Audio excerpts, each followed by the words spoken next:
Rendre grâce à Dieu ne se limite pas donc aux chants, aux danses, aux cris de joie. Non, il y a autre chose.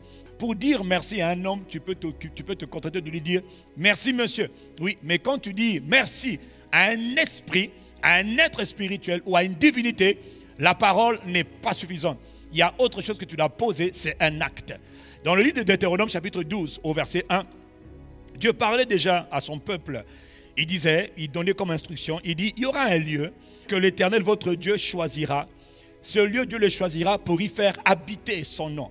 Et c'est là, dans ce lieu, que vous présenterez tout ce que l'Éternel vous ordonne. Il dit, vos holocaustes, vos sacrifices, vos dîmes, vos prémices et les offrandes choisies que vous ferez à l'Éternel pour accomplir vos vœux. C'est là que vous vous réjouirez devant l'Éternel, c'est-à-dire en présence de l'Éternel. Là, tu penses que quand on chante là, on chante pour toi? Tu chantes pour voir les écrans. On chante devant l'Éternel qui m'a donné le souffle, qui m'a donné la respiration, qui me fait la grâce d'être sauvé. C'est devant qui m'a protégé la nuit pour que je sois encore là. C'est devant l'Éternel. Il dit, quand vous présenterez vos offrandes, vos sacrifices, vos vœux, vos prémices, ce n'est pas devant le pasteur, hein? Ah non, faux, hein? C'est devant l'Éternel. Hein? On emmène nos prémices, on emmène nos dîmes, on emmène nos sacrifices devant l'Éternel ou encore dans la présence de Dieu. Tu ne le vois pas, mais il est là. Bien même. C'est là que vous vous réjouirez devant l'Éternel, votre Dieu, vous, vos fils et vos filles, vos serviteurs et vos servantes, et le Lévite qui sera dans vos portes. Autrement dit, Dieu appelle tout son peuple à se réjouir. Il dit, quand tu vas dans la maison de Dieu, viens avec toute ta famille. Et tous les cousins, les cousines qui sont dans ta maison, on va à l'église. Donc, parmi les choses à présenter à Dieu, il te parle des sacrifices. Dans le livre de Exode, chapitre 20, au verset 24, il est écrit, « Tu m'élèveras un autel de terre sur lequel tu offriras tes holocaustes et tes sacrifices d'action de grâce. Tes brebis et tes bœufs. Partout où je rappellerai mon nom, je viendrai à toi et je te bénirai. Et pour que je vienne à toi et je te bénisse, toi, tu dois venir devant moi, tu dois me présenter tes holocaustes, tu dois me présenter tes sacrifices d'action de grâce. » Donc, il y a dans le monde des esprits une notion, un principe qu'on appelle venir avec Dieu pour rendre grâce à Dieu par des chants, par des danses, c'est vrai. Mais Dieu veut qu'on lui emmène ce qu'on appelle des sacrifices d'action de grâce. Lévitique chapitre 3 au verset 1, il est écrit, lorsque quelqu'un offrira à l'Éternel un sacrifice d'action de grâce, sacrifice de remerciement, sacrifice de gratitude, je te le donne pour ta croissance et pour que ta vie soit transformée. Parce que beaucoup qui ne commandent pas ce mystère passent à côté de tellement de choses. Le monde spirituel, ce n'est pas toi qui l'as créé, hein, c'est Dieu. Et Dieu est un être spirituel. Dieu n'est pas ton petit copain. Hein. Dieu est celui par qui tout a été créé. Et Dieu est esprit. Donc, les esprits ne travaillent pas comme les humains. Les immortels ne travaillent pas comme les mortels. Il offrira le gros bétail, mâle ou femelle. Il offrira sans défaut et devant Dieu. Il faut que tu saches que les sacrifices d'action de grâce n'étaient pas seulement l'exclusivité des enfants de Dieu, des enfants d'Israël. Parce que toute divinité veut, de manière périodique, les êtres humains prennent le temps d'aller offrir ce qu'on appelle des sacrifices. Et ils vont offrir des sacrifices sur des autels. Donc c'est vrai qu'on a vu les holocaustes qui sont des sacrifices dont on verse le sang. Ça, j'en parle pas parce que c'est des sacrifices terribles. Mais il y a d'autres sacrifices terribles qu'on appelle les sacrifices de gratitude. Les sacrifices d'action de grâce. Là, quand je parle de sacrifice, je ne parle pas d'offrande. Mais le principe est le même. Il y a des offrandes d'action de grâce, oui. Et puis il y a des sacrifices d'action de grâce. À quel moment est-ce qu'on fait une offrande d'action de grâce? Lorsque tu priais pour un sujet et le sujet de prière a été exaucé. Quand tu vois que tu as prié pour un point de prière qui te préoccupait et Dieu a exaucé enfin, ça fait longtemps que tu priais. La plupart du temps on dit seulement au nom de Jésus merci, on acclame. Non, ce n'est pas suffisant. Parfois, accompagne la chose, soit d'une offrande d'action de grâce. C'est comme ça dans la culture des hommes spirituels et des femmes spirituelles. Et comme je veux que l'Église, toi et moi, nous devenions un peu plus spirituels que charnels, parce qu'il y a beaucoup trop de il y a trop de carnalité. Les gens sont trop charnels. Et tu as reçu Jésus, mais tu es encore un gars charnel. Donc voilà pourquoi on veut juste t'aider à croître un peu pour que tu comprennes un peu comment on fait pour devenir un peu plus spirituel. Les hommes et les femmes spirituels, c'est des hommes qui parlent et c'est des hommes qui posent des actes. Lorsque je suis exaucé dans une prière, je peux faire un sacrifice ou une offrande d'action de grâce. Lorsque, par exemple, Dieu vient de m'accorder un bienfait, j'ai construit une maison et je rentre dans ma nouvelle maison que j'ai construite et Dieu m'a fait grâce parce que ce n'est pas donné à tout le monde de pouvoir construire une maison. Je peux poser un acte un sacrifice ou une offrande ou un sacrifice de remerciement, d'appréciation à Dieu. Parce que construire, ce n'est pas donné à tout le monde, c'est une grâce qui te l'accorde au nom de Jésus. Lorsque j'ai un nouvel emploi, je n'avais pas de travail, maintenant j'ai un nouvel emploi. En fait, à chaque fois que quelque chose de bon arrive, et même en parenthèse quelque chose de mal aussi, à chaque fois qu'un événement arrive, généralement quand le sacrifice d'action de grâce, c'est un sacrifice de paix. C'est-à-dire que Dieu m'a fait grâce, Dieu m'a fait shalom, Dieu m'a accordé quelque chose qui me fait du bien. Voilà pourquoi je dis que ça peut même être une épreuve. Parce que je peux passer par une expérience qui a été douloureuse, mais j'en sors vivant. Oh, gloire à Dieu. Alors là, je peux offrir à Dieu un sacrifice d'action de grâce. Quand par exemple c'est le jour de ton anniversaire, d'autres sont morts, mais toi tu es conservé, tu as eu encore 1 an de plus. Tu dois prendre le temps au moins d'offrir à Dieu une offrande d'action de grâce. Oui, c'est important. Ton enfant est né, tu dis, ouais, pasteur, prie pour mon enfant. Mais est-ce que tu as fait à Dieu l'offrande? Est-ce que tu as donné à la divinité suprême une offrande d'action de grâce parce qu'il t'a donné un enfant? Tout le monde n'a pas d'enfant. Toi, tu as eu même 10 enfants, tu es là, tu dis ça. Mais attends, Seigneur, ta bouche là, c'est pas bouche, c'est bouche et puis main. Donc, à l'occasion d'une nouvelle année, il vient de te faire traverser une nouvelle année. En fait, mon point, c'est dès l'instant où tu es conscient que Dieu t'a fait du bien, ou que tu viens de vivre une expérience qui était mauvaise, mais qui sont tournées en bien, il te dit, offre à Dieu un sacrifice. Et nous, on n'a pas cette culture-là. Nous, on n'est pas conscient de ça. Et bien voilà pourquoi il y a des choses qui ne changent pas et qui n'avancent pas. Il y a des choses qu'on n'obtient pas. Parce qu'on est des théoriciens, mais on n'est pas des praticiens. On est des hommes peu spirituels. On n'est pas des hommes spirituels. Parce que les hommes spirituels comprennent les lois spirituelles. Et parmi les lois spirituelles, il y a la loi du sacrifice. Je parle, mais je pose un acte. Dans le psaume 107, il est écrit, verset 19, il parle du peuple de Dieu qui est passé par des temps de souffrance. Dans leur détresse, ils ont crié à l'Éternel. Et l'Éternel les a délivrés de leur souffrance, de leur angoisse. Comment? Il a envoyé sa parole. Et sa parole les a guéris. Et sa parole les a délivrés de la fosse, du trou. Alors au verset 21, que tu ne connais pas, maintenant il te dit, comme Dieu a fait ça, il dit au verset 21, qu'il loue l'Éternel pour sa bonté, qu'il loue l'Éternel pour ses merveilles en faveur des êtres humains. Quelle merveille! Tu dis, mais j'ai invoqué l'Éternel, il m'a guéri. La première étape, c'était qu'ils célèbrent Dieu. Deuxième étape, comme Dieu les a délivrés, qu'ils offrent des sacrifices d'action de grâce. Deux manières. Il dit qu'ils louent Dieu, c'est clair, mais qu'ils offrent des sacrifices d'action de grâce. Et qu'ils publient, qu'ils racontent ses œuvres avec des cris de joie. C'est Dieu qui veut que tu cries pour lui. Yeah! C'est Dieu qui aime ça. Il aime ça. Tu dis, oh, il aime ça. Il aime ça. Il t'a protégé, il t'a préservé. Donc toi tu es là. Statue de sel. Non.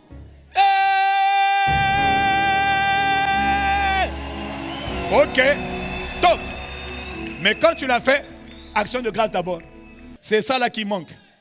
Donc, ton expression de gratitude est incomplète parce qu'il dit il manque quelque chose. Pour les hommes spirituels, je parle. Ou plutôt pour ceux qui veulent devenir hommes, femmes, enfants spirituels.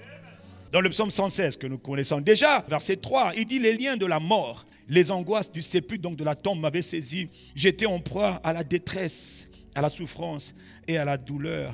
Au verset 4, il dit mais j'invoquais le nom. Oh, Dieu est bon, hein. Il dit, alors j'étais en train de partir, je me voyais en train de partir. J'ai invoqué l'Éternel. Ô Éternel, sauve mon âme. Et au verset 8, il dit, oui, tu as délivré mon âme de la mort. Tu as délivré mes yeux des larmes. Tu as délivré mes pieds de la chute. Et au verset 12, il pose lui-même le psalmiste la question, que rendrai-je à l'Éternel pour tous les bienfaits qu'il m'a fait? Et au verset 17, parmi les réponses, parmi les chants, parmi les acclamations, parmi les trucs, il dit, que rendrai-je? Au verset 17, il dit, parmi tout ce que je vais faire là, je vais aussi offrir, il dit, je t'offrirai un sacrifice d'action de grâce. Oui, je vais t'offrir le sacrifice d'action de grâce. Et j'invoquerai le nom de l'Éternel. La version Darby dit, je te sacrifierai des sacrifices d'action de grâce. Ça veut dire que je prendrai ce qui est bon, ce qui a de la valeur, ce qui est précieux pour moi, ce que j'aime, ce à quoi je suis attaché, ce qui me coûte, je offrirai, je te sacrifierai parce que tu m'as délivré, parce que tu m'as fait du bien, parce que tu m'as accordé le repos. Parce que tu as restauré mon âme. Voilà pourquoi je dis que ça peut être parce que Dieu t'a délivré. Tu étais en proie à la mort, Dieu t'a délivré. Tu ne peux pas te contenter pour dire seulement, Seigneur, je lève ma main, je te dis merci au nom de Jésus. Non, c'est insuffisant. Pose un acte. Lorsque Salomon a été introduit, 1 Roi 8, verset 62, le roi et tout Israël avec lui offrirent des sacrifices devant l'Éternel. Salomon immola 22 000 bœufs et 120 000 brebis. Salomon vient d'être établi roi d'Israël. Il vient d'être promu à un grand poste de responsabilité. Salomon établi nouveau roi qui vient de prendre la succession de son papa.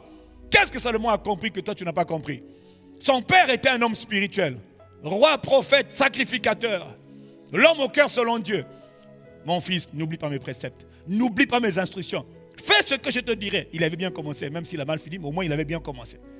Et dans ces bons débuts-là, Salomon et tout Israël, ils ont offert des sacrifices. Il dit, ils ont sacrifié, s'il te plaît. À la fin, là, c'est marqué, devant l'Éternel. N'oublie pas.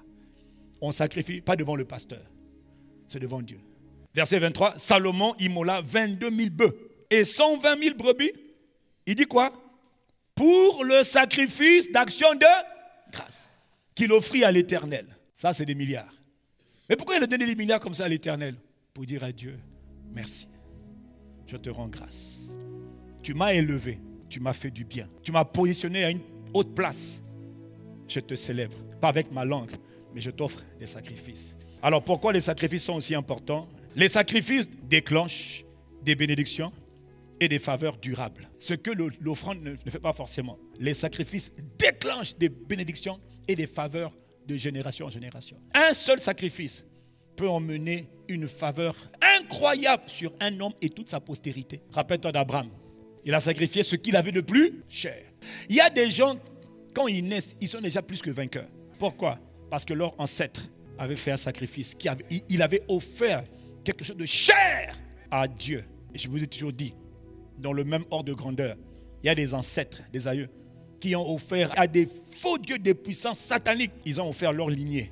Ils ont donné à des esprits maléfiques des êtres chers. Et les esprits maléfiques ont dit, oh, au lieu que ce soit comme Dieu qui a dit, je te bénirai. L'autre a dit, toute ta postérité m'appartiendra. Je suis la reine des côtes. Toute ta postérité sera mienne. Je vais les bénir. Mais de la dépravation, de la prostitution. Ils me serviront, moi, la reine des côtes. Parce que chez moi, c'est la débauche. C'est moi, c'est la perversion sexuelle. Et voici que quelqu'un qui a reçu Jésus est en train de lutter contre ces esprits-là parce que des sacrifices terribles avaient été faits à ces faux dieux. Mais de la même manière qu'un sacrifice peut t'emmener dans la malédiction, des sacrifices peuvent aussi t'emmener dans la bénédiction, toi et ta descendance. Il faut que ça commence à partir de toi. J'offre à Dieu ce que j'ai de plus cher. J'offre à Dieu le meilleur de ma vie, le meilleur de moi. Je offre à Dieu tout ce que j'ai de plus cher. Ou encore une partie énorme de ce que j'ai de plus cher, je donne à Dieu. Voilà pourquoi les descendants d'Abraham, les gars, ils ne galèrent pas. Tu l'emmènes au Congo, le gars va prospérer. Là, on te dit qu'au Congo, c'est le désert. Il va au Niger, il prospère. Il va au Tchad. Là, c'est le désert. Il y a comme un système autour de lui. Une capacité spirituelle qui lui est donnée. Que même quand tout le monde galère, lui, il vient là en tant que... Il dit, je suis descendant d'Abraham qui avait sacrifié mon ancêtre Isaac à Dieu. Le ciel s'ouvre, on dit, bon, ok, comme tu réclames la promesse, l'alliance, tu es béni. Dans le désert, là où personne ne trouve, il va te trouver de l'or, du diamant. Ils sont puissants. Ce sont les alliances qui parlent. Donc Dieu a béni un homme parce qu'un homme a donné à un esprit, à une divinité qu'on appelle Dieu, l'Éternel. Quelque chose qui lui était très cher. Et Dieu a relâché une grâce, mais qui a duré jusqu'à aujourd'hui, elle marche. Waouh, c'est puissant, hein? Puissant.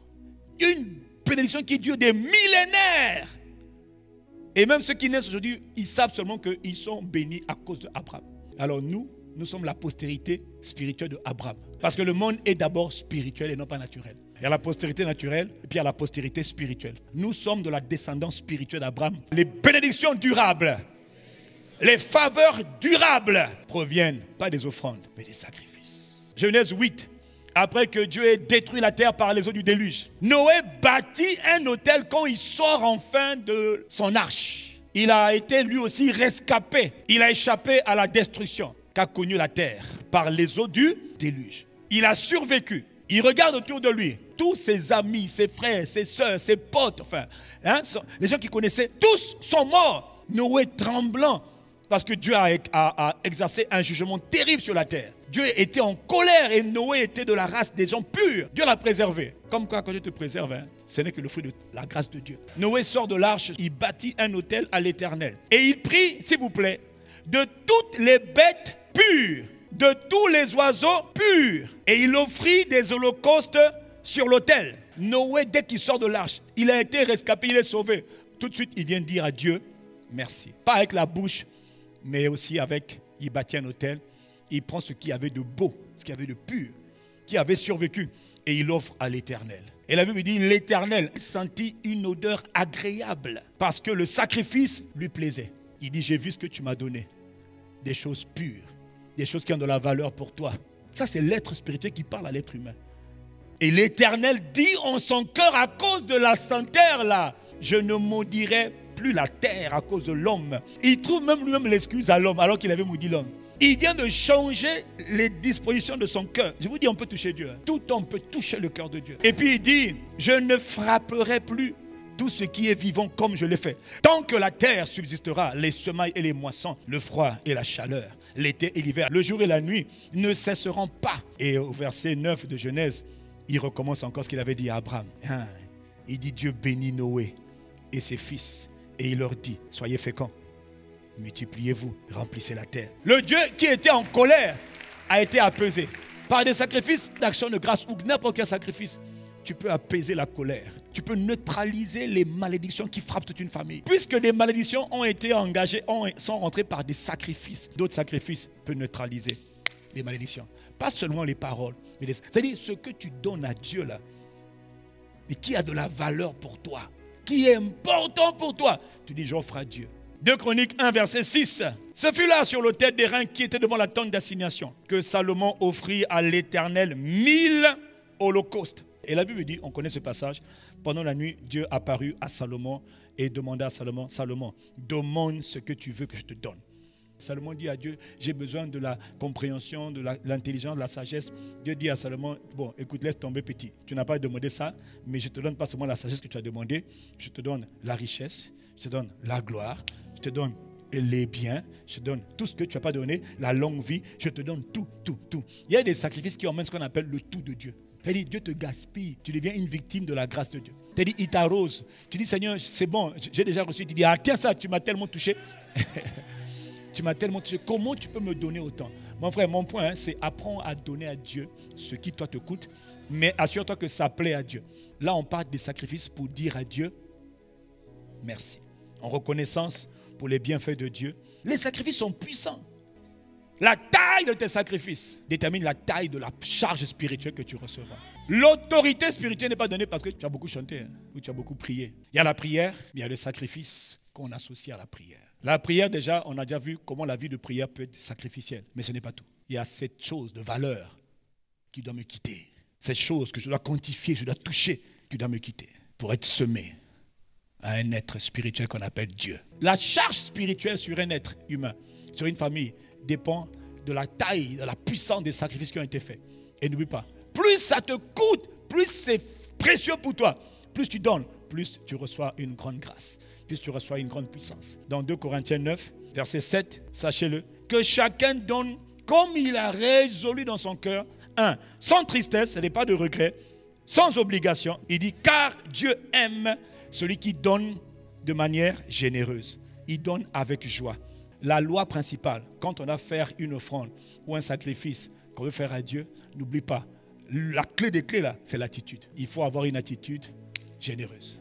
Il faut avoir un cœur généreux. Quel que soit ce que Dieu veut faire avec toi, Dieu attend des hommes qu'il a créés à son image. Un cœur généreux. Tout ce que tu veux faire à Dieu, assure-toi de le faire avec un cœur généreux. Quelqu'un me dit Amen.